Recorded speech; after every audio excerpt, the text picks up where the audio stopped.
All right. Buenas noches. Good evening. Guten Abend. That's as far as I can go in German. Um, it's good to be here again in Tertuliando en Cuarentena, in Gathering in Quarantine. It's been quite a road going down to that 6 month mark. And it's been so cool. It's just been so fascinating. And each and every single chapter, it's called that way, has not failed to deliver, and I mean that in a genuine way, has not failed to be a very intimate, genuine moment of humanness, and today won't be the exception. So tonight I have a special guest, a special friend who is joining me in Tertuliando. And I'm really looking forward to the multifaceted realms of the benefits of this conversation, because it'll be catching up. It'll also be getting to know more about her. So without any further ado, I don't want to stretch out this intro any more than it has to be. So without any further ado, let me hit the magic button, bring all the way from Indiana a mi amiga Jane Rager. Hi. Saludos. Hola. Welcome. How are you? I'm good. Today's a good day. Today's a pretty good day. I'm glad to hear that. That's good. That's good. And as the conversation goes further, people will understand more of that perspective as to when you say today's a good day, and the significance behind that too. Right. I love your background, and I'm imagining that we're in your kitchen. This is my kitchen. This And is I have this giant. appreciation because I know a little bit of the story, but this is all kind of like from scratch in a way. Can you tell a little bit about your kitchen? Well, my house is old. It's one of the oldest in our towns, so it's about 130 years old. And we knew our kitchen. We knew we needed a new kitchen. We were having some problems with termites, so we just we were prolonging it, and then fast forward, or let us go back about 4 years. Shane said, "We're done. We're taking it down. It's time to redo this," because he felt that we needed to make it wheelchair accessible. That was his main concern, was wheelchair accessibility. Yeah. And down it came. And hang on just a second. Let's see. Oh, I like this. I like this. It'll be like a fixer-upper. So this is the kitchen. I mean, Oh, goodness. I love it. there's I a love giant the floor. I love everything. all of our time in here. Saludos. So this is it, and I love it here. I love this room. I go here, bathroom, to laundry room, and Yeah. this is where we do all of our living. And so here I am, and I hope that 7:15 train goes by. Yeah, you also have the, yeah, you'll probably, Jane is probably going to provide us an authentic uh setting that cannot be replicated anywhere. So she lives close by to a train track, and hopefully maybe we'll have a train go by to ambient the conversation a little bit. But something I really love about your kitchen is, I know a little bit of the context, because you both you and your partner were posting constantly about the progress and stuff. And if there's a constant I like about following you guys, even if I didn't know you guys, just to follow based on the work based off your hands that you guys do, and how there's so many stories of resurrection in your house, and how you bring appliances back to life. And I love that. Yeah. I love that so much. I think our newest appliance is what, 1961, and that would be the pink freezer behind me. That's the newest piece that we have, is a 1961. Our stove is a 1949. Love it. I love vintage. We love it. They work wonderful. They hardly use any energy. I don't know about these energy efficient appliances, but these use hardly any. Now, when There he you gets home, go. but it's not using much. So That's we've been using he just bought a refrigerator yesterday. He went and picked one up yesterday. yeah. I don't know what he's doing. I don't want another refrigerator. So if you know anybody who wants a 1951, it's got a freezer this big in it. Sure. I'll call my Puerto Rican friends, see if anyone's willing to make the trip up to Indiana. You know, it might be cost efficiency. It might be cost efficient. God. I don't know what I think I might have seen a picture. Is this the one that you guys recently restored? Red? Or is that no. another one? No, this Oh, is a new one. He's I'm not updated. on Facebook, and somebody said, "Oh, there's no bids on this." I don't even know where this person is from who posted this, and 50,000 people on this page, and he found it was 15 miles from our house. So he bid on it, and he Come won. on. Come on, but that was meant to be. It was meant to be, and it's That really was meant to be. it's like it's not a full size, but it's not a half size or 3/4. It's about between 3/4 and I would say like it's a 7/8 size. It's just not Yeah. as big, but it kind of looks like it would be grandma's refrigerator. See, now you're getting all technical, and you're just showing off right now. Everybody around here knows what I'm talking about. Hey, so Jane, we like to start things off here, talking about our current context and where we find ourselves in this with this whole pandemia and lockdown and quarantine.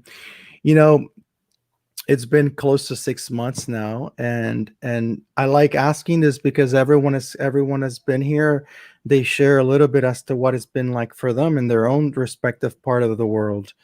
So in your part of the world, and living through your skin and through your set of own experiences,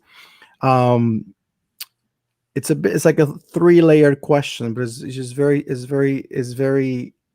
simple. You can jot it down. So what were you doing before? Immediately before February, March. That's first part of the question. What were you doing back then, if you can remember? It's basically talking about your routine and thinking of pre-pandemia, the pre-corona times. Second part of the question is, how has it affected you? How has this voyage of 6 months been like? Navigating the pandemia, navigating COVID. And then the third, it's a very personal opinion question as to what reflections you've made in terms of society. What has this brought to the surface that you have noticed? Shit, like this pandemia has brought some serious shit to the surface. So, what were you doing before COVID hits? How has it been? And your observations in society. Well, this is February, March. What was I doing? I was pretty much what I do now. Shane and I have owned our own business for 20 years here in our tiny. Our town is 500 people. My parents live 7 miles from here, and I could throw a rock and hit them probably. So I see them. I would see them a lot, and the biggest city is 3 miles from here, and everybody kind of knows who everybody is. So what I was doing then was, it's February, March, it's snowing. Because I'm in northern Indiana. I'm pretty close to Chicago. I'm close enough to Chicago where I get all of that horrible lake effect snow, and it's cold and it's super freezing, I bet. Yeah. And Shane he went to Colorado to visit for a family vacation. Well, it was him and his siblings. So that was really cool. And was left here. So there was a time for our youngest and I to kind of spend a week together, just him and I. And we don't always get along because he's 13, he's 14. I don't like 14-year-old kids. I am a mom. And we became buddies. And I Cool. think that right there changed it. I think that has changed this whole entire thing, being stuck in the house, with Mhm. him. And he's a little bit more of he's more of a free spirit than my other two. Angel, my friend, you would love this boy. you would Especially as a teacher.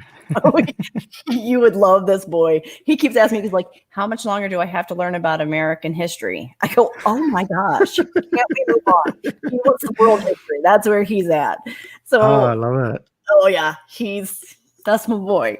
So we were just doing our business. We have a powder coating business, which is like painting, but you spray it, and it's kind of like what this would look like, even though that's painted. But you spray it, you bake it, and it cooks and it bakes it on there so that it's super strong. So it's not a real fancy business, but it pays my bills, and I love what we do, and people love what we do, and so 20 years later, here I am, still the powder coater's wife. We've had other businesses like tattoo shops and whatnot.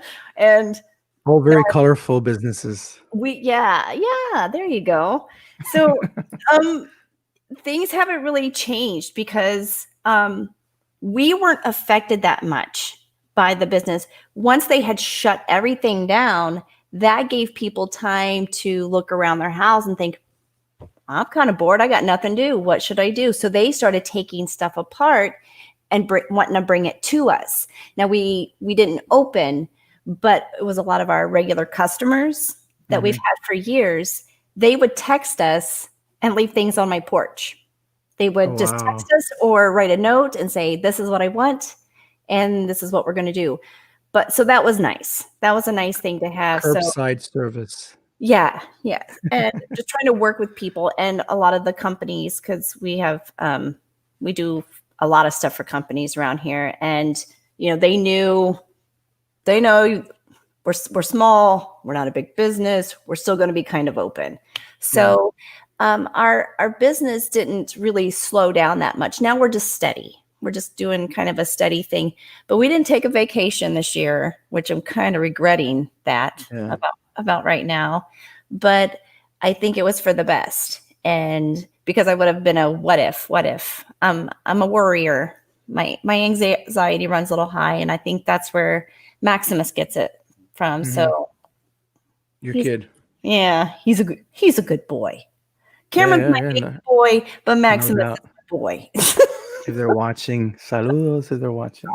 Are they watching? We don't know. Just Probably. be careful. I'll write that down. So affecting us, I would say that we're just we're very careful. We're just very, very careful about everything, and setting boundaries and being okay with the boundaries that I've set. And as a family, like, this is what we can and can't do. We can't go to family get-togethers. We can't go to parties. We just can't unless everybody's going to follow the rules. I don't know, like most of the people, on my Facebook, they all know that I was diagnosed with multiple sclerosis 4 years ago. So, but I'm no longer on medication. I do everything through diet and meditation, and just trying to stay a little less stressed out, which isn't real easy to do, during a pandemic, but it has worked for us. And we're just trying to maintain, keep on keeping on, setting boundaries. And if I'm not healthy, I'm no good to anybody. So, and Katie Mulligan yelled at that to me probably 5 years ago, to set boundaries. And now telling other people, set your boundaries, I just remind myself all the time that if I'm not healthy, nobody's healthy. And I want to be around for my kids. I don't want to have to make this wheelchair accessible. That's a great aim to have, for sure.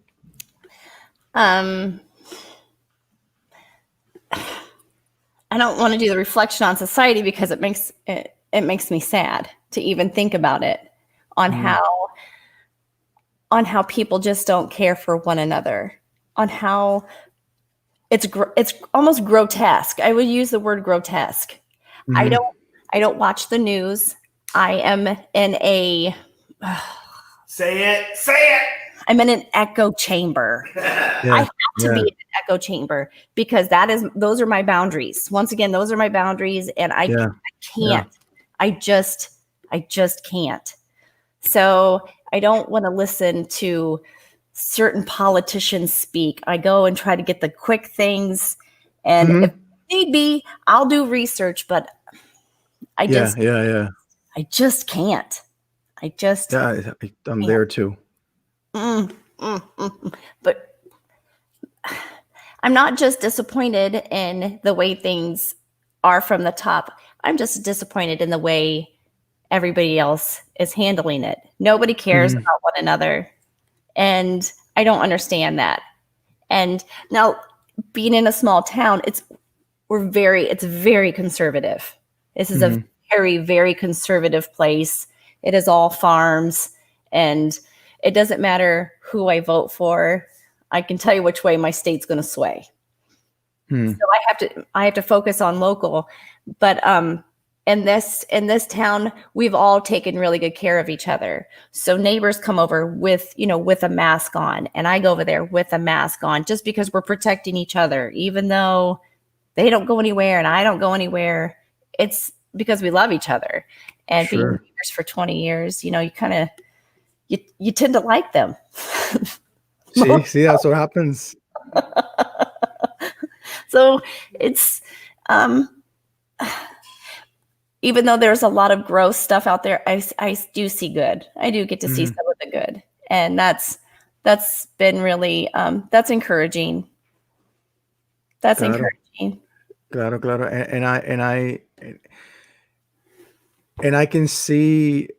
I can see. And let me try to illustrate this as clear as possible. I've been back in the U.S. for a year and some months, and though I'm not there in your setting, I am in Texas, and there are some common things and common aspects between the southern hemisphere here in Texas, that weigh heavy on me, and I never had a full grasp of.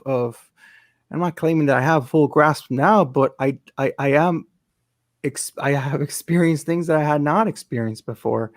And being aware of that, now I understand some other people's testimony, some other people's concerns and worries, and I can't see is it what's the saying? Can't see the light of the day until I leave. And it isn't just escapism, like it's looking for an escape. It's just like you just like the option, like opting for tuning out of watching news. I don't sit down and watch news. I don't do that. um and it could be perceived as, oh, are you trying to remain ignorant as to what's going on? No, because I do keep informed. I just kind of like Yeah. curate what I'm going to be exposed to, because it is very burdenful to sit down and hear the discourse from left, from right, from wherever, because from right or left, I put it in quotations mark because I mean it's basically from the corrupt center Yes. market, Yep. and straying away from that is like what you're saying, like your friend told you, boundaries, keeping boundaries. You got to be healthy for yourself, love yourself, so then you can love others. Yes. And that's always been a difficult thing for me, is the loving myself part. That wasn't difficult. I can Mm. love others all day long. It's like, well, you can't See, love others see, until it's like, nah, I don't think see, that's see, true. see. I don't know if I really believe that's true, but I, I love my family so much that I love myself, to take care of myself, and whether it be physically or mentally. And um I've encouraged other people. It's like, maybe you need to sit this one out, champ. Just sit it out. because there's no arguing with people. There's no arguing. And I'm not arguing. I'm not wasting my time. I'm not doing things on whatever we may disagree on whatever, bologna sandwich or ham sandwich. I really don't fucking care what you think anymore. I mean, most people, I just don't. I mean, there's very few people that I respect and enough to care on what they feel about specific things, because we're not going to agree on everything. And it's okay as long as it's about morality. And if you are, it's because you don't care about people, that's where I draw the line. I mean, lines are drawn in mask, no mask, open the schools, close the schools. I believe that people need to make their own choice, but are you doing something to, love the person who lives next door to you? Maybe if we were decent human beings, maybe we wouldn't be in the crap that we're in. My son's school they had to close down the high school because there were too many people quarantined. So they opened it up 3 weeks later. They had to close it again. Yeah. And it's just these kind of things. And I'm afraid. I am scared. I'm angry that my son's, having to live through this as a kid, a 14-year-old who he literally didn't have any communication with kids his own age for 6 months. For 6 months. Yeah. Yeah. Now he's on Xbox, but how good is that? But you kind of just get to that point. You're just like, you know what? It's something. It doesn't compare. Something. It is definitely like a soft landing, but yeah, it doesn't compare to having flexibility to be with your mates, with your friends. And I know we're the odd men out here on how careful we are. The neighbor next door, they're very careful too. So, not the only ones, but it's most people around here, everything's a joke to them. And I'm afraid for my community. I'm afraid for the people around me. And I think that could be representative of the bigger scale, and it's out of sight, out of mind. As soon as things don't have the same airplay time or airtime on TV, then it's like they disappear. It's almost like magic. It really is. It is a phenomena. It has the potential of changing things. I mean, changing the perception, but because it's like if there's no more, I mean, there are shiftings in the way that they've covered some things in news, and it gives the impression like some things don't exist anymore. Like how it happens when like when school shootings happens. There's a whole line array of articles or news bits on it, and then all of a sudden it's not there anymore. So then we really compute it as though it's not a problem anymore, although it still is for those kids that went through it. And then and that's where empathy comes in, that you have to really do, especially in this context, you have to give the extra mile to know that watching TV or watching the news is not going to provide you all the what's going on. And it's kind of like, I'll quote your kid about wanting to know about world history. There is a world out there. And even if you're just focused on the US, there is so much US out there that the news isn't providing. Right. It's look at this. Look over here, because this is what's going on over here. And it's, you don't even know what's true, what's not true, and I'm just trying to keep my tiny little 3-person house safe in a 500-person town, just trying to do my tiny little bit, providing tomatoes for the neighbors. And that's wonderful. and that's just, I mean, how you express it, like it's a small gesture, but it's so huge. It's so huge. It's so demanding. So you gotta deal with your own shit. You gotta deal with it's laborious, but I mean, I'll take a bit of a daring step here, and maybe suggest that, the fact that there's some love in there at all, I guess it makes it a little bit less harder, or a little bit less shittier, um, than when you're just kind of like following motions and there's no reflection process. Mm. Because I guess when the reflection is there, then there's a purpose, and then there's more deepness to it, I guess. Yeah. You know, I guess that this year with things have been changed, as in everything that I do, I want it to have a purpose, but I don't want Hmm. to be wasting my time on something that isn't bringing me joy. Hmm. So I love to garden. Claro. I love to garden. It brings me great joy. Have always loved to can and freeze and cook. I don't cook anymore. Shane does like I would say 95% of the cooking, and he's amazing. He's amazing.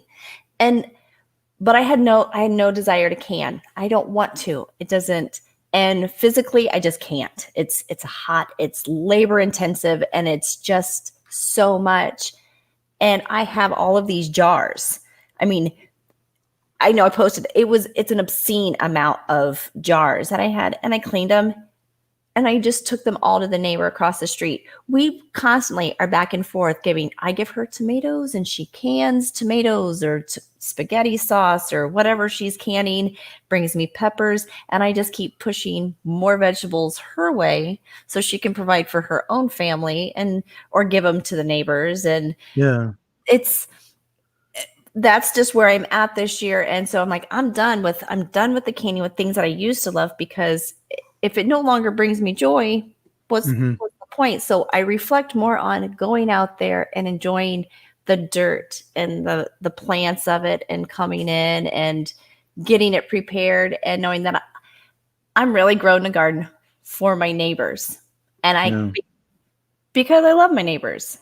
And I was like, we're all in this together. It was nice, like in the beginning, people we're all in this together. And then when it got a little hot and heavy, people weren't so interested, and they didn't know what it's like not to go out and about. But I don't go anywhere anyway, so it wasn't a big deal to me. I'm happy being at home. I Yeah. like home. I like who I live with. I'm with my husband 24 hours a day, 7 days a week. Yeah. Most people would kill their spouse. I've Yeah. I and I've been with my son for 6 months, and it's just I like my son. We Yeah. have a good time. We're a happy group. And um I think we've had some rough patches. We've had some really, really rough patches. Yeah. Just I think it's that moment when you're just like, I gotta get the fuck out of here. I got to go. I gotta go. Yeah. And you just feel like a wild animal.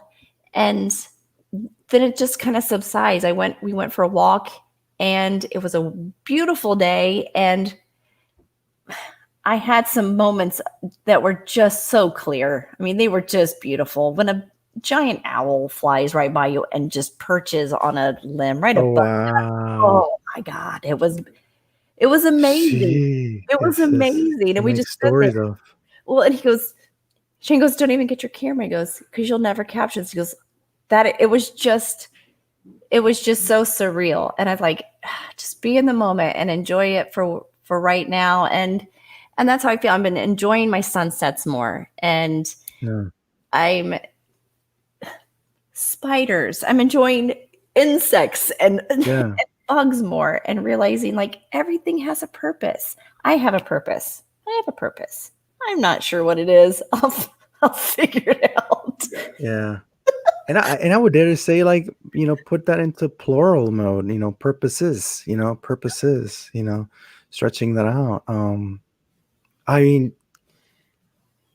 it's such a liberating, an awakening perspective to behold and to embrace, to really to get rid of the myth of the little things, or the myth of the trivial things, I can't remember who I was talking to about that in one of these spaces, but we're talking about redefining that which we hold as trivial, or redefining that which we hold as the routine, and finding the magic in the routine, because it's, I think it's there, but we kind of precondition ourselves that when we experience things a numeric amount of times, we kind of put our predictors on, and Right. therefore we establish the routine.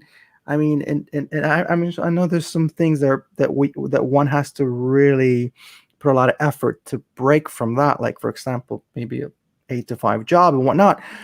But it is not impossible to try to get into that ground, because it is really on oneself. It is, and that's when one probably starts breaking away from the using others as scapegoating for why I'm in a bad mood, or using others, and also using others as scapegoatings as to why I'm in a good mood. So then it only relies on them, my mood. And that's not to say you can't be thankful for other people, but when it's overly relying, like that, and I'm talking for myself. Don't No, put no, this. that makes Don't sense. tattoo this on yourself now.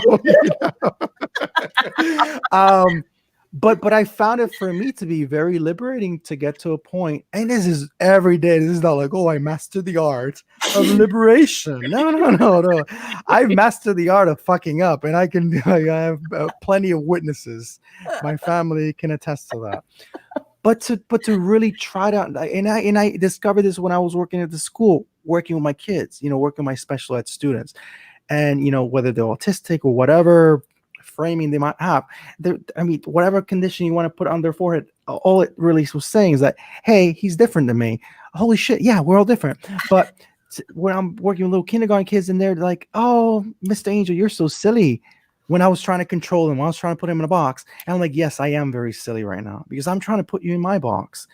And then to realize that my mood, like, because I was feeling like the dreadfulness of, oh, I gotta go back to school again. I'm like, well, why am I thinking that? Why am I predisposing myself to that? Because I was already, and I'm not trying to give this toxic positivistic shit message. No, I was trying to understand, unravel my thought process as to why is it that walking to the school causes me this.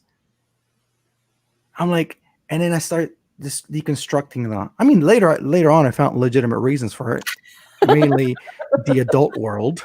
Right. Um, but the kids, holy shit, every day was something new. I mean, there were just quotable things, one thing after that. I have some things I wrote down, but it was so many things that they would say that were seemingly incongruent or seemingly nonsensical, but they were tapping into this space that Yeah. that the adult world is too busy to get into. So I mean, it blows my mind. I mean, now I'm not there anymore because I got fired for speaking out, but that's a whole other issue. But I hold these instances very dear to my heart. And I quote Paulo Freire, who was this pedagogist educator in Brazil, who wrote this book, The Pedagogy of the Oppressed. And he had this saying. He would say, in the act of teaching, we learn, and in the act of learning, we teach. So that dynamic, I think, always has to happen in the classroom. Is it always there? Sadly, no. Anyways, closing of the parenthesis. I like to ask my guests here in this place, in this spot, in this whatever, 3 instances. If they can gather, and I don't have to ask it in third person. You're here with me, so in second person. You, Jane, if Yeah. you can think of 3 moments, 3 instances, it could be processes, seasons in life, instances specific, but Mhm. three stories, 3 moments, three. I don't want to lock it down into an instance, but like 3 things that you feel were transformative in your life, that you feel, man, if this had not happened, And I know it's three, and you probably have a gazillion. But if you can, like kind of like the highlights, like you watch a movie. It's kind of like watching like watching the trailer of your life. Are we gonna see like an overrated version of your movie, or are we gonna see an underrated? No, but like three things that you feel are, man, holy shit, this was something. It could be more, but that form the person we have here before us. You know, Um, it could be traumatic things. It could be winning a trophy about something, anything, but that you can kind of look in the rear view mirror of life and you say, yeah, this was definitely a turning point for me. And take your time. mm, mm. Yeah, you got homework. I do. It's I could do the typical, oh, when I got married or when I had my kids. Those were great. Those were amazing. Every single one of them was okay. Sure. I guess You can do it, and we'll mark them off, and then we'll get to the other ones. well, those were the top four. Or my son getting married, or just seeing my kids grow up and become adults and doing adult things. That's been huge. That's been a pretty big thing. But I think that's as me as a mother, Mhm. because there's like transformative, like I think as me being a mom, becoming a wife, and but as for myself, like transformative for me, Yeah. I would say this is gonna sound so hokey. You're gonna go Dude, really. fuck it. No disclaimers. Just go right, jump into it. There's no judgment here. My biggest transformative, I think, was going to the Wild Goose Festival, the very first one. That was huge. That was huge for me. Give some context here, so for people that don't know what that is. Um, Wild Goose Festival was. We'll start off. Somebody had sent us a book. We'd read the book in the back. Had Shane Claiborne was Uh, had it on there and it's saying like this is what's going to be happening, and it was like in the footnotes in the very back of the book, and it was 2 weeks away, and we what dropped. book was it? Shane, what book was it? Somebody had sent it to us from Southern Indiana, who ended up like dropping us like hotcakes because we were too pro LGBT. Ironic. Was it a Shane book? Was it a Shane Claiborne book, or It was a Shane book. was it the Jesus for President, or the? No, not president. No, send us to a link to another link to another link. Yeah, we're sitting on the front porch because I was here in the kitchen at the old kitchen. The college that Shane Claiborne went to. It was a link to the college that he went to. Eastern. He went to Eastern. He went to Eastern in Pennsylvania. And Easter, and then they had a link for the Wild Goose Festival. Oh wow! And so that's how it happened. In 2 weeks, dropped it, and our daughter That was Emma, like back in 2011, 2010, 2011, when the Yeah. first one happened. very first one at Shikori, number one. So we get there, it's hot. We don't camp. We don't do that. We don't know these people. And it was a shock to our system. It was, this is pretty, we are hands to your side Baptists around here. I'm not Baptist, but that's how it is around here. There's Yeah. nothing charismatic around here. And so it was a shock, and it was amazing. It was just incredible. And it was everything that we needed as a family, and just to grow together as a family and try to understand other people. Not everybody has to fit in that box. And your kids were, it was 10 years ago almost. So your kids were younger. Emma was the only one. Emma was the only one that went. The year Okay, we so- met you was the next year. The next year, 2012. And you, you got to meet all of don't us. don't jump yet just yet. Can you maybe in a picturesque way maybe share like one or two things that you feel were so particular about this space that the Wild Goose kind of Jay Baker. made? Jay Baker took Emma to Oh, this to saludo, the Jay, side. good Yeah, friend. I know. Oh God, he's so my heart. I'm forever grateful for that because Emma had just started high school and she was a magnet, man. She was a magnet. LGBT just flocked to her, and mom and dad are super cool with everything, so it was fine. But she was a magnet, and the adults knew she was a magnet, and I realized how much further ahead she was because Jay took me to the side. He goes, she's so much further and you don't even realize it. And she doesn't even realize it. So And I was like, young, well, that yeah. was a really weird thing to say. But he was exhausted and he sat with her it was a couple hours that night and just talked to her. And it changed everything. It changed everything. Because I was worried for her. I was just she's very empathetic and she absorbs a lot.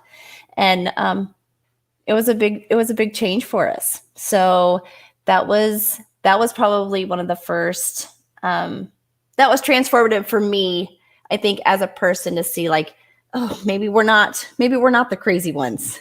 Mm-hmm, I found my mm-hmm. tribe. There's my people. Look at everybody. We're all Yes. a little nutty.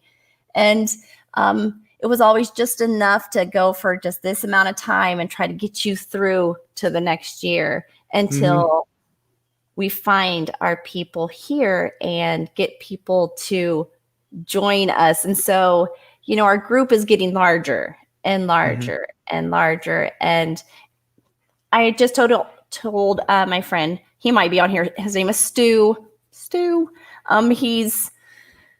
We introduced him to Bushi. And because he was struggling, and I go, oh, I think this is where you need to be, right here. And so watching my friends here connect with my friends from Goose, just Goose friends, like they're from everywhere, Literally. they're from everywhere, and seeing just those relationships come together has been that feels amazing. I love it. Is. I love it. It's like you're like like you're a head coach and you're mounting this great all-star team. But just very organically and just very yeah, and if it works, and you might go like, that guy's a dick. And it's like, oh, he's kind of a dick, but you just got to know him. Yeah, I mean, it's like, and it's okay. And it's funny you mentioned you've usually made me reflect about those kind of like those bodily reactions, like reliving an experience and go, jumping to 2012 when I was there and I met you and I went with Julio. Yeah, it was such a sacred space. Yeah, you made an impression. You were I thought you were so genuine. You were so authentic. You and Julio both so authentic and genuine, and Julio. I smelled zero bullshit, and that's pretty important to me. I almost smell it. We were happy to be there. Oh. We were very happy to be there. Also, we hadn't seen each other for a while, so that was a way for us to reconnect. And meeting your family. I mean, there's a handful of people. I mean, there's hundreds of people there, but it's a handful of people I remain in touch with. Yeah. Like you and your family, Shoba and Bill, just a small handful, because of the conversations, because of sitting down and talk, and this how that space allows for that to happen. And there's so many people that go there, that have renowned names, like quote unquote celebrities, you could say. Right. But my memorable experiences are, sitting down and talking with people, and some have been with those renowned, but you break the myth. You break that myth of she over there in the stage and us here. And I think that's something that was, and I think it was cute. It was intended. And I'm speaking with Gareth and other people, it was tried to be curated to become that, right? To break that hierarchy. And And even when I went there and I wanted to meet some people, sometimes I wanted to go, for example, to a certain talk, and I didn't get to go to it because I was sitting down talking to someone, Mm-hmm. and I didn't. It didn't. I'm like, oh fuck, I missed it. But Right? It's just like I just being want to present. be. I just want to be with the people. I just want to be. I just want to hang out with the people out here and meeting. I think that was our favorite year was the year that we were ambassadors, and our job was to make sure that people who are just coming, like their first years, that they're having a good time and they know what's going on. Yeah. Who fucking gets jobs like that? That was a Tamra deal. Tamra goes, here, I got a job for you. This is what I would I like got for a you to make. treat. So my Man. job is to make sure people are having a good time. Oh, okay. Sign me up. I'll work. And that's what a job should be, man. Like, should be like really was diving into it. We loved it. We loved it. And I did get my parents to go. I did get my parents to go one year. So that was Really, wow. yeah, that was And what was their feedback? oh my gosh. They loved it. Loved every bit of it. Loved it. And it was fun to watch them put faces to the names and then they understood when they understood my pull to go. Yeah. They understood it then. And I think it's hard to, I mean, whatever perspective you're coming from, to go, even if you're the most conservative person, yeah. and leave the same. Mhm. I'm not saying they turn liberal or whatever, but to leave, I think it's impossible. And I'm not trying to, for people who don't know what the Wild Goose is, I'm not trying to make it sound like a cult. Like there is no Kool-Aid. There is no Kool-Aid. And there is even that space to problematize it, to know that it isn't utopia, but to go there and to remain unaffected, I think it's nearly impossible. Right. It's just, come as you are. And it really is just come as you are and everybody is welcome. And I'm not saying I like everybody because Claro, of course. I'm kind of People don't stop being people there. No, they don't. I think they flourish more, and I think it's a great.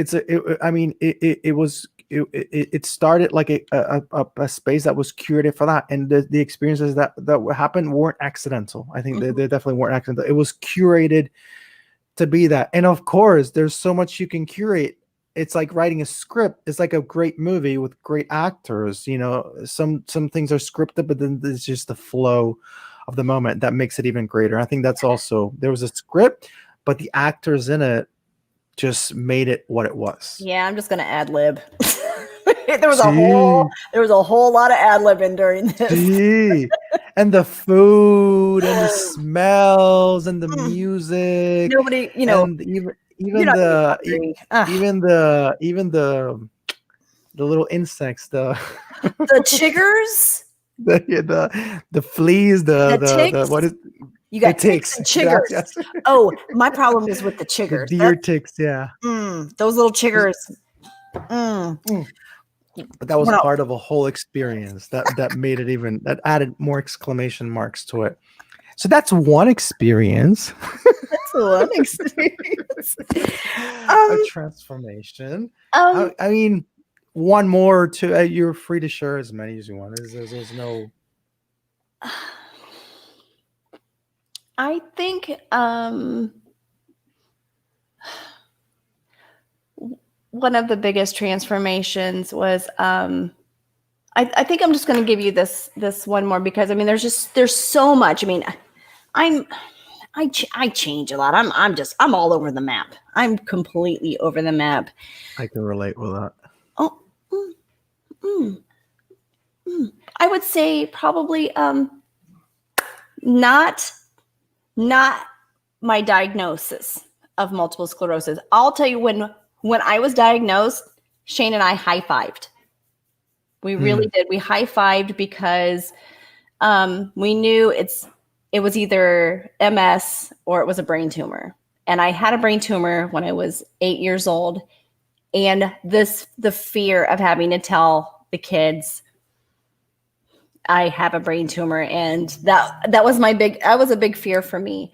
So the diagnosis really wasn't that shocking, like, oh God, what are we gonna do? I mean, it was a little worrisome, but it probably 8-9 months later was when I had the breakdown, the finally where I now understand. And it was because I wasn't strong enough. I didn't have control of like my entire left side of my body, I couldn't feel. Oh wow. Yeah. Like a lot of people don't the entire left side, like my face was drooped and my leg, I had to have a cane and all the And time. this was happening gradually. Yeah, well, that's what made me go to the doctor to be diagnosed, because I was having a hard time moving. But I was on meds that made me just so sick. They made me so sick. It pretty much puts you in what's the word? Like doing chemo. Yeah, it's like doing chemo. So Yeah. I felt like I had stomach flu all the time, and I would flush. My skin would be beet red, and I just felt awful. So it was 8 months later, I realized that this is bad, and I don't know if it's ever going to get good again. And I was afraid. It was the first time I think I was really, really afraid, and that changed everything. And this is, you say, like 9-10 months after the diagnosis. Okay. Yeah, and we just had to figure out something, because I couldn't live every day like that. And I was feeling sorry for myself. Shane's having to take care of me, and I was too young for this. I mean, I'm 40. Yeah. I was 40 years old, and he's having to take care of me. Like, I was like, I can't do this for the next 30 years, and he sure as hell can't do this for the next 30. He will, but I don't think he wants to. So it was at that moment where things just changed, and realized, like, I have to make a change, and something is going to have to change. And we didn't know what it was. And it was a diet. We just changed our diet. That was it. How did you come in contact with that possibility? He was online.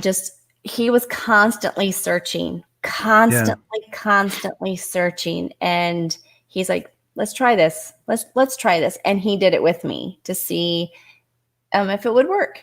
And what was the diet? What did you guys want to? It is called the swank diet.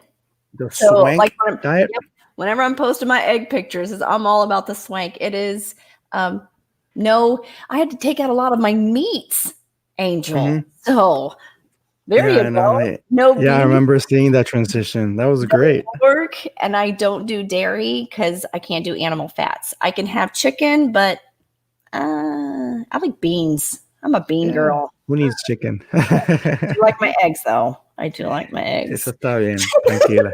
You're good. You're good. So that was probably the transformative, and realizing that where I really understood on making boundaries and setting them and being okay. And I don't care who's mad. It doesn't matter if you're mad at me or not, because I can't. I can say I can't. I can't. And that's okay. Or yes, sure, I can do that. And I don't say yes unless I want to say yes. And that's, I have a quick question. How did you, I mean, if you could put it perhaps into words, because I think we all have a little bit of people pleasing inside us, because we don't want to be like fucking jerks, you know. We kind of care what people think about us. I mean, for the main part. So how did you transition into that in a way that you okayed the fact that you came to terms perhaps as to people's opinion are not so defining over what you are, what you will be? How was that process? I think because I feel like a lot of times it's a waste of my time. And I don't have And I'm all about, and I think I was afraid of like, how much time do I have? And I don't want to be doing stuff for nothing. Mm-hmm. And worrying about okay, let your people look at me. I was part of the PTA. Around here, they call it the PTO. So, This is the parents, teachers, parent-teacher organization at the school where you're deciding what they're going to do with the money. And so I was one that had to decide. You stood out, probably. Of course I did. You did stand you know, out. And I'm the only one that says, okay, you all need to shit or get off the pot because I'm not discussing this again. And I think that was about my last time at the meeting because I'm like, you're wasting my time. You're wasting my time. This is a quote of yours that you said there. Yes. You can quote me on that one. You can go ahead and use it if you want. Put it in your pocket. Save it. I love it. Go on. The only time I've ever heard that is some guy from Illinois when we were in Niagara Falls. Good. Maybe he inspired you. There you go. So I don't have time to worry about what everybody else thinks. And strip naked on the beach. Saying thank you, moving on. And, we don't saying I'm sorry and moving on and learning like when I say I'm sorry, I meant it the first time or I wouldn't have said it. So I don't need to keep going over this and dragging this shit out. And when I say thank you, I mean thank you, but don't expect me to thank you 1,000 times for, a fruit basket. It's you think, you move on. Yeah. And I think we waste a lot of time so we're worried about what other people are thinking that we don't have time to enjoy what we have. I mean, how many times have you received a gift and the first thing you're thinking is, I gotta get them something. I gotta do this. I gotta do this. I mean, you're not even enjoying the gift. So we're such a weird specimen. We're such a weird specimen. Like these things that we do. Why am I so worried about like Christmas time? We discuss like, I hate gift giving. I think it's just. Yeah. I say this because his birthday's on Saturday, so now I don't have to get him anything because it's just a waste of time. It is, but man, you bring it's such a valid contribution to reflect on. Also like how we might be another scenario, paranoid to receive something because then we feel guilty about that we received. So then to kind of like override that guilt, we had to conjure something that we're going to give to that other person.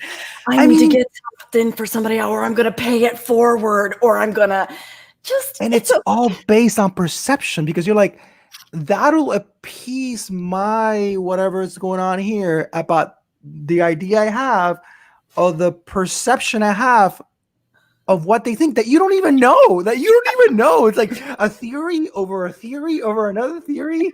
It's like a house constructed on nothing. Right? And somebody just thought, oh, I got you some of these chocolate covered coffee beans because I thought that you would like them. And so, oh my God, why do I get them? So impractical too. Right? It just. Wow. Yeah. I don't have time. How liberating could it be to get rid of that? To really mean the thank yous. To really mean the thank yous and to really and to what we say and to like the yeses and the nos and there's nothing more to that. If I say no, I don't hate you. I mean I could, but that in and of itself is not speaking into that. Well, that would be like my friend, her name is Yolanda, and she's amazing woman, and that was something she taught me 12 years ago. She invited us to Aruba. Who does that? Because she had a house in Aruba. Yolanda does that. So I'm thinking, okay. So we don't. I don't have the money, and she's like, nope, you just got to get there. And that was it. I just had to pay for our flights for my entire family. Our whole family went. And wow. And she was a banker, and she told me, like, when you ask and when people tell you no, it doesn't mean they don't like you. It just means they don't understand, or maybe you just don't understand. No is not a dirty word, and no is not necessarily a bad word.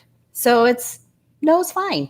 So if I say no, or it's like, no, thank you. And I'm sure if you asked me and I was like, no, thank you, be like, oh, that's cool. I'll find somebody else. somebody who's Oh my smarter or cuter. Good I luck should with invite that. I should invite you to like a typical Puerto Rican dinner, where they'll offer you the same thing over and over again. And if you don't take, they'll be offended because Oh, and I see that very hypothetically, but at the same time very seriously because there is a genuine intention. No one questions that, but there's so much of that genuine intention that is coming from a very insecure place mhm. of I cook to be kind of accepted. I cook because I want you to like me. I cook, and it's coming from a great place, but it's coming from an area that hasn't been problematized. Of hey, let's work on your self-esteem. Let's Right? work on it, and let's destroy what you don't need, and let's build up what you need.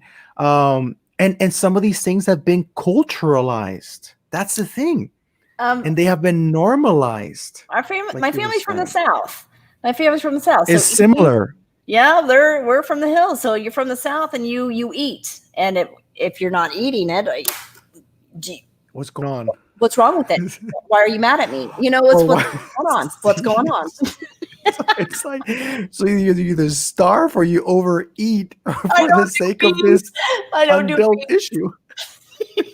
It's like you either become overly fat or you just starve to death because of an emotional and or a culturalized thing. And man, you bring all these things, and do you think that as a consequence of not as a direct consequence of MS, but as a consequence of maybe we can use it as a dividing timeline, as in post MS, you have more deeply reflected on these things. Yes. Oh, yes. Yep. Yes. I don't think I'm really, I'm the same person. I've always been kind of an intense person. And it's shocking when people find out that I'm an introvert, that I don't like to be around people. They're like, no, it's like, nope, believe Hide it it. well. Believe it, because I don't like to be around people. I love to be Yeah. around other introverts because we could sit there all day long and not say a word. But I do like to have meaningful Yeah. conversations. Meaningful Mhm, mhm. conversations are very important to me when I do. So this is great. But I have my single serving friends. That's when if I go to the store, I'm best friends with 90-year-old women all the time. Shane makes fun of me because I'm really good at that. I'm like that too. My best friend in the school is an 85-year-old African American woman. So Yes, lucky. I was lucky. I would just say that definitely after MS, things are just a lot different. I'm authentic. If we want to do it, we do it. Yeah, if I want to do something, I do it. I do it, It and I seems like don't a very ask basic thing, though. permission. But Yeah, yeah, and it's a lot of people are just so afraid to do Run things. naked into the Atlantic. Jumping naked in the ocean or Yeah. whatever. Oh yeah, heck yeah, that's what we do. I did that a couple of years ago, and that's on January 6th.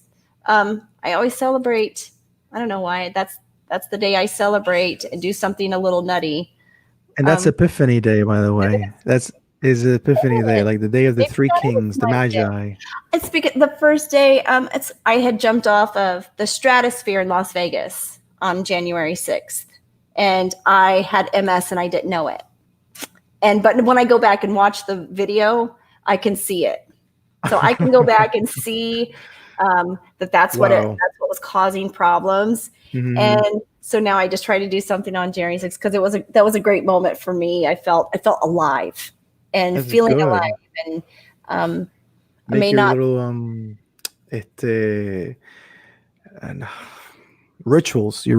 your little rituals. That's good.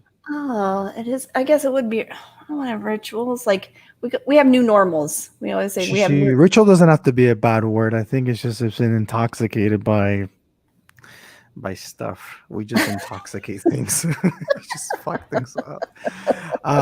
But yeah, it's something that you go to as it's like myth creating. Like when we create myths every day. Like we give significance to stories. Yeah. like something I and this is this I mean, there isn't much of an eloquent explanation as to this, but you know last time I was at the Wild Goose, and I mentioned the Wild Goose again because that would be an intersectional point for both of us. um 2016, I think, was the last one I was at, and I believe you went 2016. Was I there? Yeah, because I saw you there. It wasn't your spirit. Just You went there. I believe you had your cane.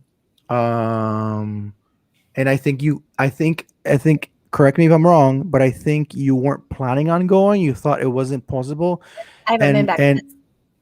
and me too. And someone helped you out. I can't remember her name, but I had similar story. Like I was in Germany. I wasn't planning on going, and same thing. Someone kind of like gave me a little push, and then kind of it all snowballed into actually me going.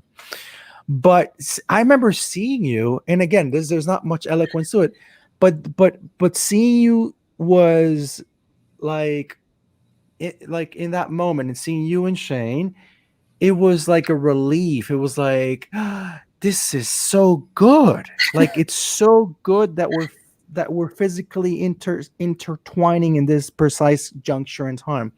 Um, it invoked familiarity. It invoked also the fact that I had not been in a while, but it invoked something that I think I can't pinpoint to words, because it's that relationship.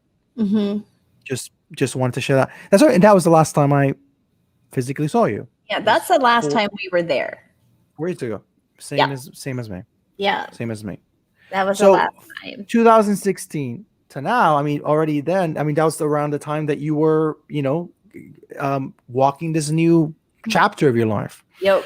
And you've been drawing up for me a little bit of how it has been for you. It's been 4 years. Your kids have, I mean, it's kind of like dog years, like it's like at a certain age, it's like 4 years is a lot of different things go on. So, and I bring them up not to put them on the spot. I don't want to put your kids on the spot. I don't want to do that to them. I don't want them to hate me. But also as a teacher and also as a human being, I don't want to put on the spot. It's just not the cool thing to do.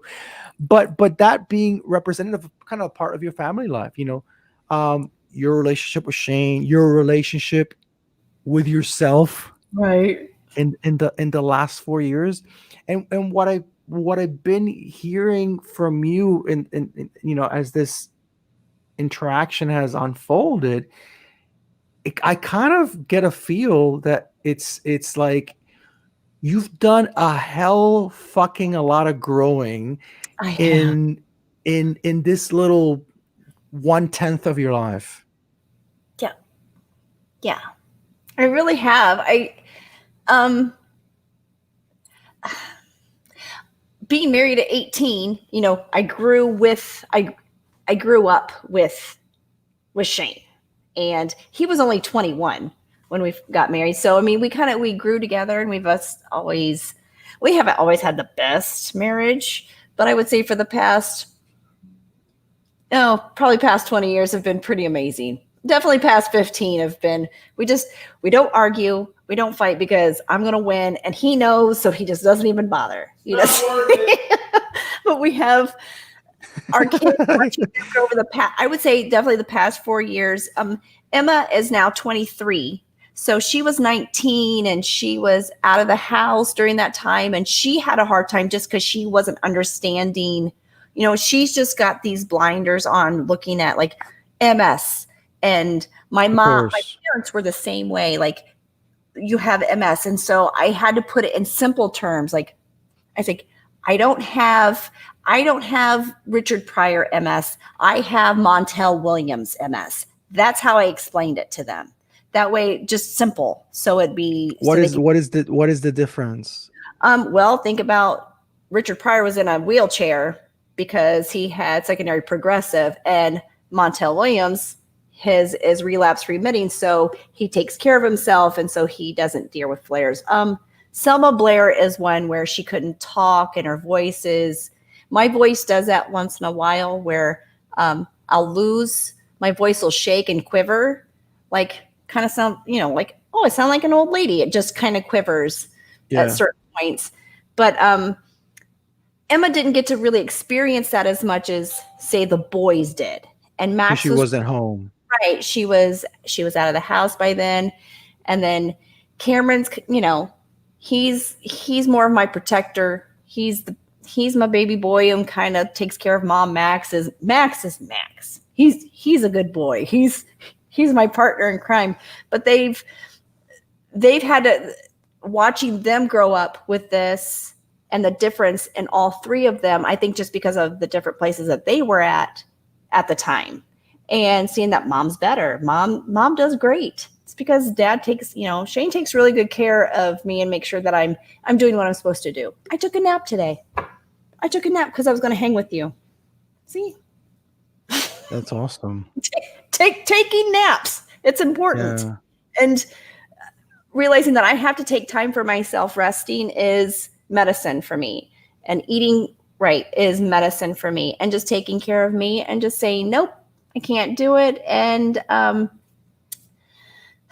my kids probably are my biggest stress factor. Emma she's a tattoo artist. So during this pandemic has been very stressful. Cameron's an EMT.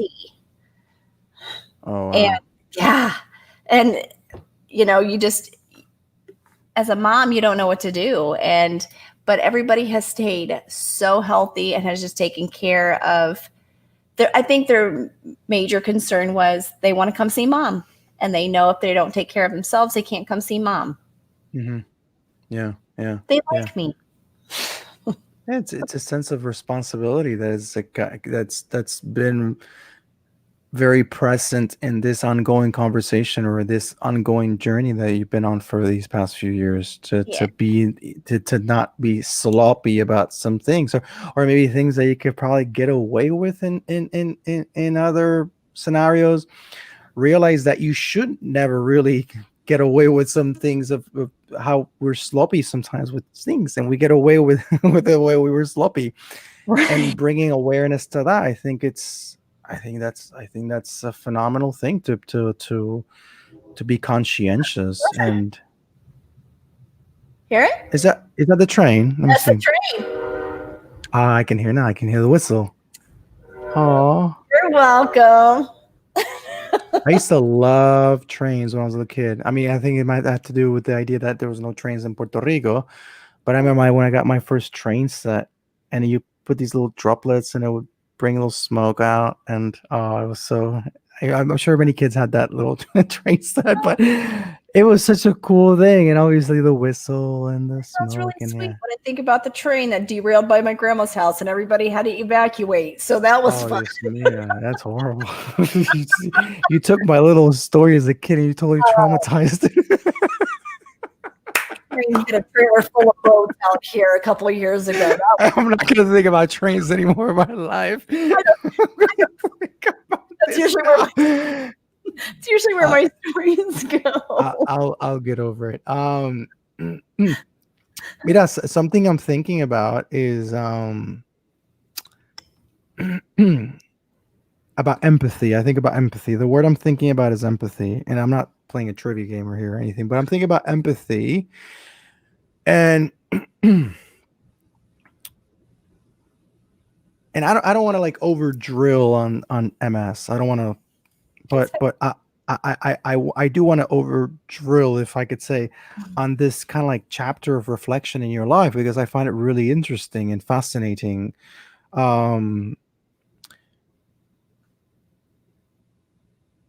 When you think about, I mean, let me use myself as an example. Having been fired from a job allows me to understand now some people that have to go through that. And even then, I have so much privilege. I mean, for last year, I've been living with my folks. So there's a lot of that I'm not going to encounter the same feelings and reactions as other people that don't have that. But there's a trauma that goes through being terminated, especially when you go terminate so wrongly. But that opens the possibility of you being understanding to other people that don't necessarily have to be in a copy paste scenario. But I'm interested in how perhaps you walking in this walk has made you more aware of things, situations with other people that you've never thought about, and now they're more present in you. So my question is, in keeping the word empathy in mind, how has this been kind of like a for you, if sound effects and visuals make any sense? Let me just do it sideways so you can see it better. Blinders coming off. Sometimes words don't come to me. And remember, I'm bilingual, so I got the Spanish. So you should have plenty of words. I know, right? It's a horrible excuse. And I lose words all the time. Vale. I would say that it's going to sound really bad. It's just going to maybe sound a little bit more hateful than what I want it to sound. But I think there are days when I just don't feel good. I just don't feel good. And it's like I can't understand when somebody else doesn't feel good and we have to know about it. Because I guarantee none of y'all know when I don't feel good. I usually try to overpower that. And that's something I have to deal with. And that's one of my things, like, just stop. Just stop. You don't have to tell everybody that you feel good or that you don't feel good. It's okay just to be. Let everybody else just be at the side. It's okay to just be. And I mean, I'm empathetic with people who are struggling for a lot of things, but there's so many more things that we're being hurt, not just by our bodies, rejecting us or attacking us, but by people, for just the ridiculous reasons that we fight with each other. We're calling each other names constantly. And, I don't have a handicapped license plate. Mm-hmm. And there's a reason for that. If I'm going to get out of a car and walk my happy ass into a store for 5 miles, I can walk the extra 30 feet into a store. So I'm judgmental on people. I'm like, really? That's what you have to do? I mean, and that's something that I need to work on and realize that maybe that person feels worse than what you realize. And maybe they're just doing the same thing that you do, that they're not saying anything. Yeah. So, oh God, this wasn't supposed to be me figuring out me today. God damn it. Oh, good. I didn't know. Yeah, let's all give it up for Angel today. This space brings it out. It's definitely having MS. I do look at other people and wonder, like, how bad some people are feeling. But when you get into those echo chambers of everybody just like, well, this feels bad and this feels bad, I just can't do it. I think that's why a church setting doesn't work for me. No. I still love Jesus. I do. I still love Jesus. But I think being inside a building, that shit ain't for me, man. It just is not. I can't handle the other people. Other people with MS, I love ya, but I just can't. And that feels bad.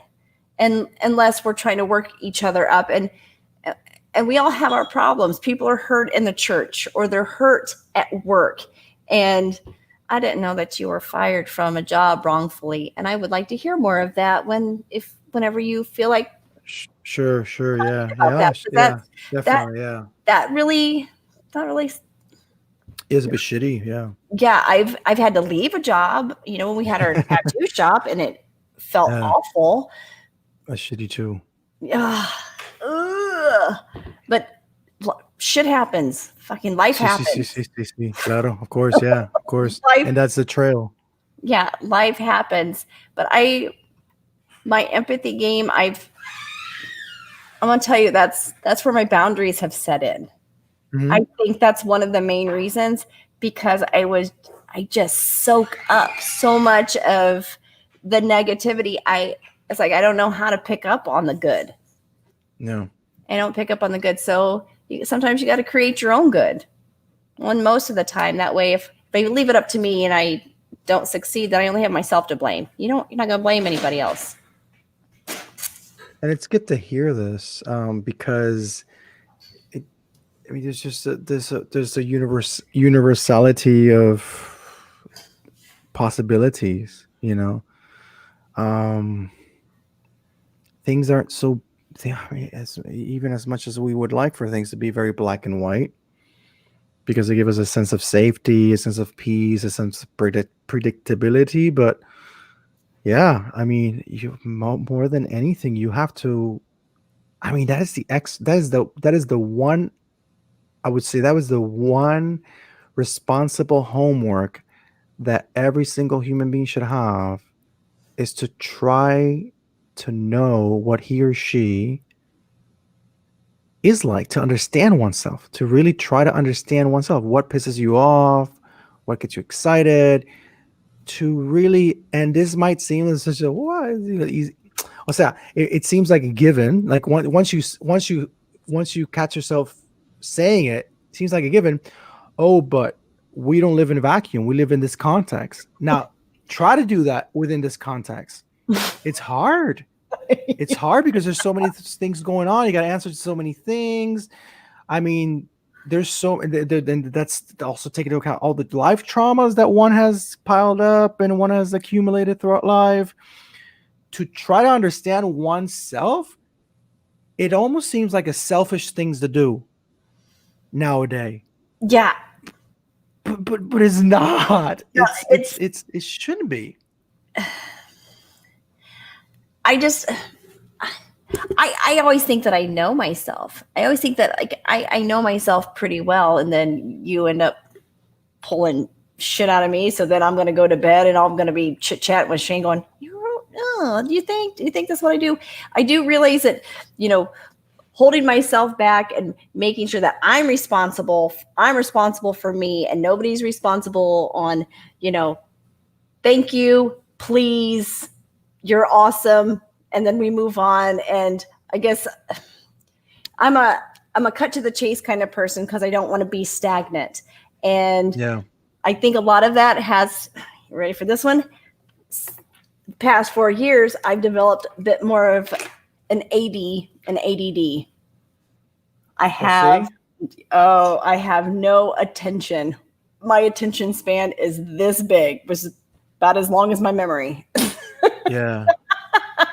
So it's crazy. When did you kind of pinpoint it out? Like someone else address it for you? Like, could you just listen to me, kind of thing, or But I catch it on other people, and it drives me insane. It drives me insane when people can't focus. Yeah, it's a difficult thing for me to and I have a little bit of ADD, but I'm thinking of a particular person right now, but I'm not gonna throw her in here. But she's a beautiful person and everything, but sometimes I'm like, could you just Focus. just 30 seconds? I like just 30 seconds to Focus. hear what I'm about to say. Just 30 seconds. And of course, I mean, it's a wiring thing too, but I also try to have empathy for that. And what I do is I also go on Mr. Rogers mode. So I'll be like, I'll slow even more down. And it isn't to play a trick, but it also kind of has an effect where the other person slows down a little bit. I mean, at least that's what Mr. Rogers achieves with me. Every time I watch Mr. Rogers, I slow down and I'm like, it's magical. Have you tried watching Mr. Rogers? I love Mr. Rogers. Yeah. I haven't watched Does it- in a really long time. Maybe I should try doing that. Maybe it's on Prime. It's if you have Amazon Prime, it's on Prime. And for me, whenever I feel like very loaded up, Mr. Rogers, I put it on. I'm telling you, like no joke. Just complete takes me out of that spot for me. Chef's Table at For night. me. Chef's Table at night. Chef's Table, and is that a Netflix. Netflix thing? It'll bring you down. It'll bring you right down. And I will check it out. the I Chef's want to put that to the test. Yeah, you'll dig it. You'll dig it. So then you realize that then your attention span has kind of become more of that of a squirrel. Yeah. So cleaning, I have a giant board, big, huge dry erase board, and I have to write everything down. I have my paper and, just keywords, because if you write down just a certain word, like it'll stick with you. And so that's what I do. My big calendar, I have to write everything down. It doesn't work with the phone because I can never fucking find it. I don't know where it's at. I don't know where my phone is, but I know where physical. I know where the dry erase board is. So I write everything down, everything. And it helps. To like things to do.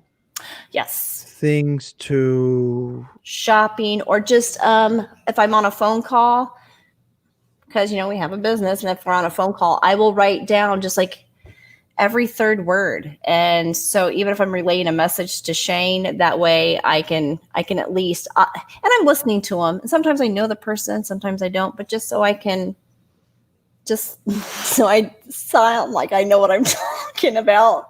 Yeah, it's fine. Yeah, this is brilliant. You've acquired this. You've acquired this just on your like you brought this into habit on your own, or you kind of came into this researching as well, or nope, just on my own. Just on my own. And like my left side, here we go. My left side doesn't work as well as my right side. So I don't have the muscle control that I used to have on the left side, and different times a day. You never know what you're going to get with me. Yeah.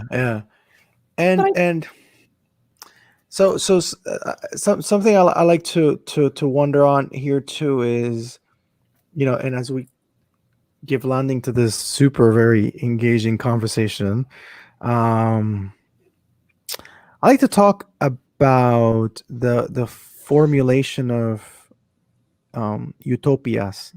The term utopia. I don't even know how to. I know how to pronounce it in Spanish, but I don't know how it's pronounced in English. But utopia, like this idyllic place that kind of ahead Utopia. of us. Utopia. Gracias. Yeah. So there's this Chilean author, I believe, Eduardo Galeano, and there's a story. It's attributed to him, but it's not a direct quote of his. It's another person, but it's like a debate in a debate in a classroom, and they're talking about utopia, and they're saying, so here I go chasing utopia down, like take 5 steps, and then it takes 5 more steps, and I take 5 more steps, and it takes 5 more steps, and it's just this unattainable relationship. So what is the purpose? God damn it, like I go after and I just can't reach it. And so you keep pressing forward. So my question for you, that's kind of like a bit of a backdrop, is what are those utopias in the horizon that keep you moving forward, that are reference points that keep you moving forward in spite of so many justifications not to move forward? And even you might get stuck at times. I mean, we all do. I mean, I'm saying something obvious. But that even when you collapse and you still have your eye on that, even if it's just a little squinty part of your eye or the corner of your eye, there's still a reference point. And some might call it hope. What is that reference point? Those reference points in plural that allow you to construct hope, to construct a myth, the myth building for hope, but utopias that allow you to keep on pressing forward. What would those be? Or maybe you don't have any. You're like, I don't have any, Angel. Fuck off. Fuck off with your utopias. Fuck off, man. I'm just trying to get these tomatoes fixed. I think, well, I think that utopia, unless you have a certain spot of what you think utopia is, when I'm right now at 45, I'm 45 years old and been married to the same man for 27 years. Hopefully we'll make it 28, God willing. But, we have where that is right now, or, what's it going to be like in 2 years? Where am I going to feel? I've got a son who's an 8th grader who's got 5 years of school left, or, where you're constantly engaging, or just where our world is, we're in turmoil. I'm going to say it's terrifying out there. It's a little scary. It's scary. I mean, when I think that I have to plan my trip to go to the grocery store, and so I just have small bits of what I could see, and just seeing people start to be decent to each other that I didn't see before. Seeing a huge change in some people where I see them doing great things, and maybe not on a broad scheme, but just in a scheme of just with themselves, and seeing where are they going, what's gonna happen, and how do they make me feel. There's a person that's on Facebook that I see, and he just makes me feel nice. He just makes me feel really, really nice. And, just seeing the positivity that he's always posting. And that's something I need in my life, because I'm not always a very positive person. But just, a utopia. Like, what are the small things? People being decent to each other, where my life hasn't changed that much. That is being able to give away tomatoes. Yeah, being able to be like, I am not a rich woman by any means, and we have a saying here: the Riggers are used to poor. We're old poor, so new poor people have a hard time. Old poor, I got this stuff. I got this shit all day long, and just seeing people be decent to each other, and I'm hoping to see like a grand shift. It was Phyllis Tickle. She knew shit was coming down. She knew something. There's going to be a great awakening. There's going to be a shift. And Jesus, yeah. I'm just waiting for the people to make that shift. And in that meantime, I have to stay here and try to keep my 3-person house safe in my 500-person town, so that the grand scheme of things, that we can all be safe. I'm well, but I'm not well enough to go out there and be on the front lines. No. That was a hard thing for me to come to grasp with. It's just knowing that I can't go and do those things. And some of it was, because I'm getting old or whatever. No, I physically can't. I mentally can't. And it's okay to say no. And, dare I say that I'm almost in that utopia, and because not that I don't care what people think, because I do, I still care what people think, but it doesn't really have an impact on what I choose. Mm-hmm. Because I'm going to do the right thing. I'm going to, God willing, I do the moral thing. I do the thing that is good for somebody else. Because if it's good for them, more than likely it's good for me. Does that make sense? See, makes a lot. Makes The a lot dog of thinks sense. dog thinks it makes sense. Your dog, in a very timely fashion, is designed to agree to that. No, it makes a lot of sense. It's probably somebody Pract- pushing a baby. practice makes perfection. I hate to use that bit of a cliche, but yeah, when you start doing things and when you start saying no, not for the sake of being an asshole, but for the sake of taking care of yourself and for the sake of being honest, Yeah. I think it can do amazing things. Well, and giving other people that permission. See, to know what it looks like. Yeah, and telling them like this is because somebody gave me the permission. I didn't know it was an option. Yeah. Angel, I really didn't know it was an option. I thought if I say no, I'm an asshole. Period. Yeah. That's the way it works. But I in the past couple years, giving. What's up, Ish? There's Emma. Hola.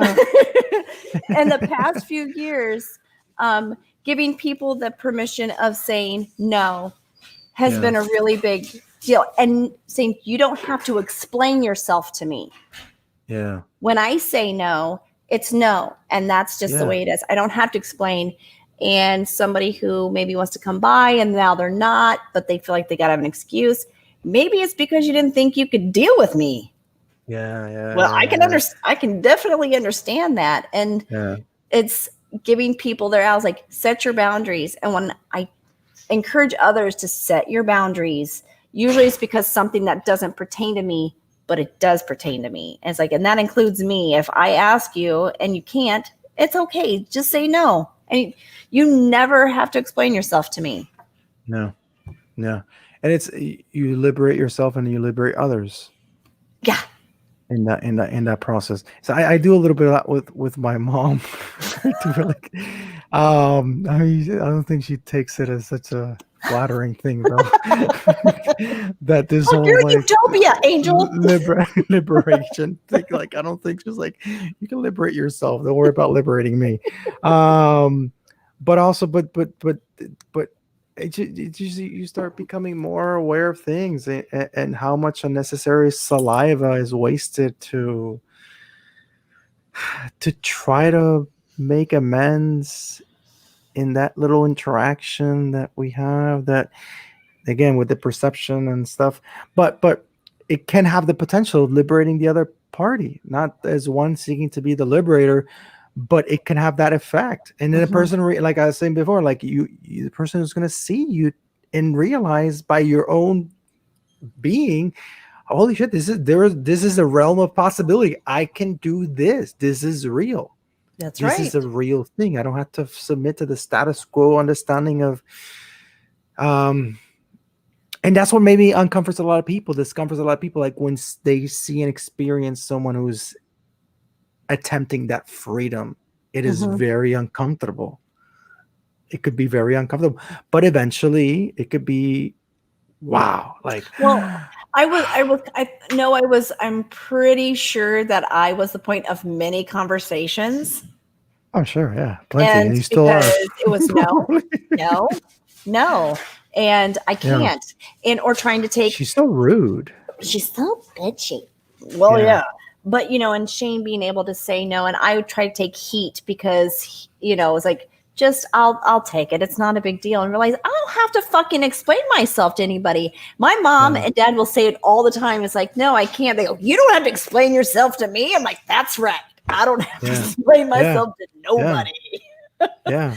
But they just get it. And sometimes just can't. It's just, I don't have it in me mentally. And giving other people that option and knowing that you can say no and it's going to be okay. And even if somebody's mad, it's because they don't understand. Yeah. It's because they don't understand. And that's on them. They will. Hopefully maybe one day will, but that's not for you to concern yourself with. Nope. If they do or they don't. And that's part of the liberating experience. That's because it's like you left that unnecessary bag of rocks on the side of the road. You don't need to pick it up again to then try to comprehend and decipher why they're still hung up on. No, you left it on the side of the road. You don't need it anymore. No, you don't need it. Put the rocks down, man. Yeah. and let that bag on the side of the road be a visual testament to others that might see their own pilgrimage with this bag of unnecessary rocks and realize, I can also put this down on the side of the road. I don't need to carry this anymore. So and using that little bag rock metaphor, it is your actions become that living testament of others, like, holy shit, this is something that I can actually do. Eventually they'll get to that place. It's just fingers crossed. And not even fingers crossed, because that's also, you don't need to cross your fingers for it. Cross your fingers. That's another burden, because you're hoping for it. Fuck it. No. I hope and I pray, because I want you to be free, that you'll realize the liberating experience it is. Yeah. See, it's an honest desire, not based on getting merit points of you liking me or not. Well, I really wish this everybody upon wants you. to do it as some big, when you hit your 40s, it's like, no, when you just hit a certain point in your life, because there are people who go to their grave trying to be the people pleaser. See, there's no age. No. There's no age. No, and I'm not this strong-willed woman. No, I'm Jane Rager. That's who I am, and I don't have time for it, Angel. I got lots of other stuff to do. Yeah. And I don't have time to be worrying about that kind of stuff anymore. I'm an only child. I don't have siblings, so that's probably one of the main things. And this is as legitimate as an angel coming down from heaven and telling you that you should not do it. I don't have time for this shit. It's just as legitimate. It's just as legitimate. It has led you to this place. And it's just as legitimate as me maybe reading Carl Jung or whomever and then realizing this and applying to my life. Because in essence, it's the same thing. It led us to that same realization. That's what's important. That's where I get the whole, you're Christian, you're an atheist, you're a Jew. Great. I don't care. I mean, at the end of the day, what are you doing? How does it bring you life? How does it bring you peace? It is grand. Wonderful. That's what's important. Absolutely. That is what's important.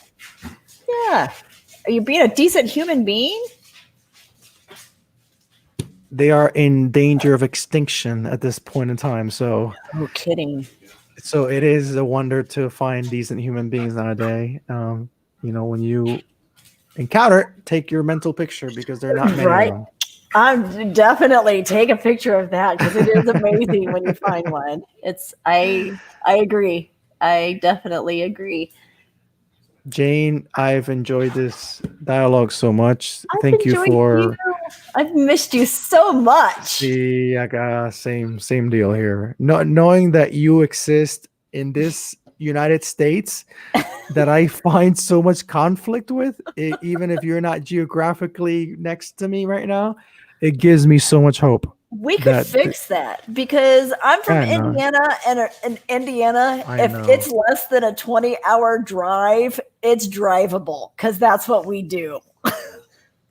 People don't fly that much around here. No, and I get you, and I understand that that it might seem like a insane that 20-hour scenario might seem like an insane number to drop for many people. Like, what? 20-hour drive?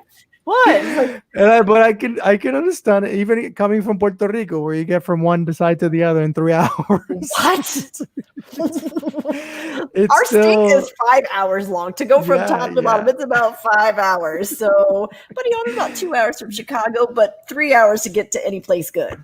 But I see it. I see it I see it for what it is. It's a very doable thing. I will see man, with my aspiration and many people's are that this COVID situation will cease to to sort of define many things. But yeah, like, I mean, it is clearly interrupted many things, many areas, many plans. But if I ever do have the chance to, especially as I have postponed plans to return back to Europe, as those plans may be concrete at some point, I definitely want to do something a little bit before I leave, I would to, love to be a part of to that. construct a bit of the myth of being here and give it some substance, and that other than just being here in Texas, move a little bit, get that myth rolling, because right now it's been on a pause button. Well, I would love to be a part of that. But I would make mira, it happen. here before all people watching, before I decide to go back to Europe, I will make a trip to Indiana. Oh, I promise. oh, As long as there is open space there for me to allow that to happen with consenting, favorable opinion, I there will will be do my space. part. I will make some space, some Genial, serious space. genial. So it's a deal then. It's a Oh, deal. thank you for inviting me. No, gracias. And thank you everyone who watched. I'm sure that they've enjoyed a little bit of our craziness I in hope so. mutual in HD. Right? I'm on my cheap Chromebook. Hey, and from my 9-year-old Mac. Oh, So, well, we look beautiful. yeah. Wonderful. So Oh, Jane, un abrazo, a big hug at a distance, COVID hug, and gracias. I love you so much. Same here. I love you too. Everyone watching, I like to close off with Walter Mercado's words, this famous astrologer from Puerto Rico, who, if people are interested, if you're interested in finding more, he has a Netflix documentary called Mucho, Mucho Amor.